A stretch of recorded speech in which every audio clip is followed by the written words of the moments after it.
Mbreti Haraldi V norvegjist është ndarë nga jeta në moshën 89 vjeçare pas betejës me një sëmundje të rrallë të gjakut.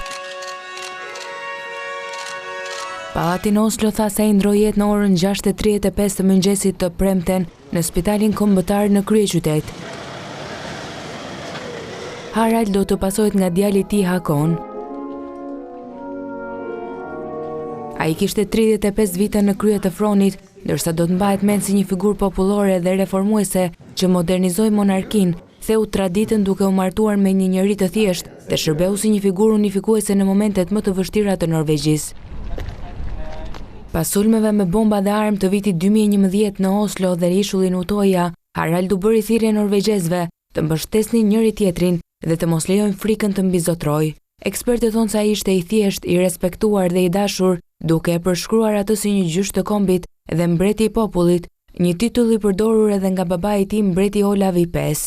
Harald ishte 3 vjeç kur Adolf Hitler urdhëroi pushtimin në Norvegjisë nga Gjermania naziste në fillim të luftës së dytë botërore. Familja e tij u largua nga vendi drejt Suedisë dhe më pas në Shtetet e Bashkuara. Princi Harald u kthye me familjen e tij në Norvegji në fund të luftës, ku përfundoi shkollën dhe shërbimin e detyrueshëm ushtarak. Sipas një historiani që foli për BBC, gjatë mbretërimit të tij, monarkia norvegjeze u bë më transparente me financat dhe shëndetësinë.